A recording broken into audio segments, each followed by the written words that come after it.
Hi friends, welcome to కొత్తగా చందమామ కథలు. ఈరోజు మనం మతిలేని సాక్ష్యం అనే కథ చెప్పుకుందాం.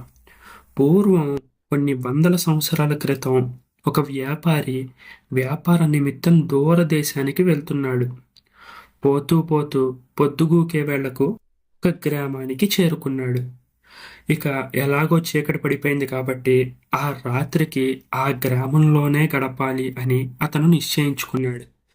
వ్యాపారి తన గుర్రాన్ని ఆ గ్రామం వైపు నడిపిస్తూ ఉండగా దారిలో ఒక మనిషి ఎదురుపడ్డాడు. అతను చూడడానికి కొంచెం ముసలివాడిలాగా ఉన్నాడు. అయ్యా, నాకు 4 అణాలు ఇప్పించండి. నాకు నల్లమందు అలవాటు ఉంది. 2 రోజుల నుంచి నా దగ్గర ఒక్క రూపాయి కూడా లేక చాలా బాధపడుతున్నాను అని తన గోడుని వెళ్ళబోసుకున్నాడు. వాడికి 4 అణాలు ఇచ్చి పంపేసి వ్యాపారి ఊళ్ళోకి వెళ్ళాడు. ఒక ఇంటి ముందు గుర్రం దిగాడు. ఆ ఇంటి యజమానిని, అయ్యా, ఈ రాత్రికి నేనిక్కడ పడుకుంటాను, దయచేసి నాకు ఆశ్రయం ఇవ్వండి అని అడిగాడు. ఆ ఇంటి యజమాని కూడా దానికి చాలా సంతోషంగా ఒప్పుకున్నాడు. తన ఇంట్లో పడుకోమని చెప్పాడు. వ్యాపారి తన గుర్రాన్ని ఇంటి బయట ఉన్న కర్రకి కట్టేశాడు. ఆ రాత్రికి ఆ ఇంట్లోనే పడుకొని నిద్రపోయాడు. వ్యాపారి తెల్లవారి లేచి తిరిగి ప్రయాణం సాగిద్దామని బయటికి వచ్చాడు. చూసేసరికి అతని గుర్రాన్ని ఈ ఇంటి యజమాని ఎక్కడికో తోలుకుని వెళ్తున్నాడు. ఇది చూసి వ్యాపారి నివ్వెరపోయాడు. అయ్యా, నేను వెళ్ళిపోబోతున్నాను, దయచేసి నా గుర్రాన్ని మీరు ఎటూ తీసుకుపోకండి అని వ్యాపారి ఆయనతో చెప్పాడు. ఇంటి యజమాని ఒక్కసారిగా ఆశ్చర్యపోయాడు. బాబు, ఇది నా గుర్రం.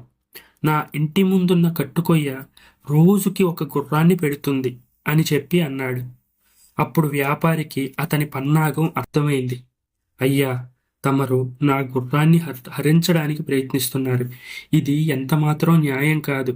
మీరు చేస్తున్నది అన్యాయం అని తన ఆవేదనని వెళ్ళబోసుకున్నాడు. నా మాట మీద నమ్మకం లేకపోతే ఈ ఊళ్ళో ఎవ్వరినన్నా అడుగు. మా ఇంటి కట్టుకొయ్య రోజుకొక గుర్రాన్ని పెడుతుందని అందరికీ తెలుసు అని ఆ ఇంటి యజమాని గట్టిగా కరాఖండిగా చెప్పాడు. ఆ మనిషి పచ్చి దొంగ. ఆ ఊళ్ళో ఉన్న వాళ్ళందరూ అలాంటి వాళ్లే. తెలియక పొరుగురి వాడు ఎవరైనా వస్తే అందరూ కలిసి మోసం చేస్తూ ఉంటారు. అందుచేత అందరూ ఆ యజమాని చెప్పిన దాన్నే బలపరిచారు. ఈ విషయం వ్యాపారికి తెలియక అతను తన గుర్రాన్ని పోగొట్టుకున్నాడు. ఇంకా ఏం చేయాలో అర్థం కాని పక్షంలో వ్యాపారి గ్రామాధికారి వద్దకు పోయాడు. ఆ ఇంటి యజమానిపై ఫిర్యాదు చేశాడు. గ్రామాధికారి ఇంటి యజమానిని పిలిపించి అడిగాడు, అయ్యా, మా ఇంటి కట్టుకొయ్య రోజుకి ఒక గుర్రాన్ని పెడుతుందండి. కావలిస్తే బోలెడు మంది చేత సాక్ష్యం చెప్పించగలను అని అన్నాడు ఇంటి యజమాని. ఏమయ్యా, ఈ గుర్రం నీదే అని చెప్పడానికి నీ దగ్గర ఎవరైనా సాక్షులున్నారా? ఉంటే వెళ్ళి తెచ్చుకో అని గ్రామాధికారి వ్యాపారితో అన్నాడు.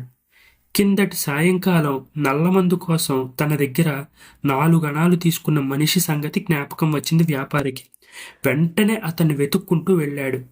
ఈలోగా ఇంటి యజమాని కూడా తన వైపు సాక్ష్యం చెప్పే వారిని తీసుకురావడానికి వెళ్ళాడు. వ్యాపారి దగ్గర 4 అణాలు తీసుకున్న మనిషి ఇంకా ఆ నల్లమందు మత్తులోనే ఉన్నాడు. వ్యాపారి ఆ నల్లమందు బాబుని కష్టపడి లేపి తనకు జరిగిన అన్యాయం మొత్తం గురించి వివరించాడు. ఇది వినగానే ఆ నల్లమందు బాబు ఎంతగానో బాధపడ్డాడు. అయ్యా, మీకు న్యాయం జరిగేలా నేను చేస్తాను. మీ తరపున నేను సాక్ష్యం చెప్తాను. పదండి ఆ న్యాయాధికారి దగ్గరికి అని ఆ వ్యాపారికి భరోసా ఇచ్చాడు. అతని వెంట న్యాయాధికారి ఉన్న చోటికి వచ్చాడు. అప్పటికే ఇంటి యజమాని తన సాక్షులని తెచ్చి గ్రామాధికారి ఎదుట నిలబెట్టాడు. తన ఇంటి కట్టుకొయ్య రోజుకొక గుర్రాన్ని పెడుతుందని అందరితో సాక్ష్యం చెప్పిస్తున్నాడు. నల్లమందు బాబుని చూడగానే ఇంటి యజమాని సాక్షులందరూ బిగ్గరగా నవ్వారు. అయ్యో వ్యాపారి, వెతికి వెతికి ఈ నల్లమందు బాబునే సాక్ష్యం తెచ్చావు. వీడి మాట ఎవరు నమ్ముతారు అని అందరూ ఆ వ్యాపారిని గేలి చేశారు. మత్తు పూర్తిగా పోక ఆవలిస్తున్న నల్లమందు బాబును చూసి గ్రామాధికారి కూడా ఆశ్చర్యపోయాడు. ఏమయ్యా, బాగా నల్లమందు మత్తులో ఉన్నట్టున్నావు. అలాంటిది నీ సాక్ష్యాన్ని మేము ఎలా ఆమోదిస్తాం? నువ్వు చెప్పింది నిజమేనని మేము ఎలా నమ్మాలి అని ప్రశ్నించాడు. దానికి నల్లమందు బాబు ఏ మాత్రం తడుముకోలేదు. అయ్యా, నేను అస్సలు మత్తులోనే లేను. నేను రాత్రంతా చెరువు అడుగున మంట వేసి చెరువులో ఉన్న చేపల్ని ఉడకపెట్టాను. కన్ను మూస్తే ఒట్టు. అందుకే కొంచెం నిద్రమత్తుగా ఉన్నాను అంతే అన్నాడు. ఈ మాటలకు అందరితో పాటు గ్రామాధికారి కూడా నవ్వేశాడు. బాబు, నువ్వు చెప్పేది మతిలేని సాక్ష్యమని నీ మాటలే రుజువు చేస్తున్నాయి. అసలు చెరువు కింద ఎవడన్నా మంటేస్తాడా? అది సాధ్యమయ్యే పనేనా నీటి అడుగున మంట వేయడం? నువ్వు చెరువులో అగ్గిపుల్ల గీయాలని ప్రయత్నిస్తేనే అది ఆరిపోతుందే. ఎవరికి అబద్ధాలు చెప్తున్నావు, ఎవరికి కట్టుకథలు చెప్తున్నావు అని అతని మీద మండిపడ్డాడు.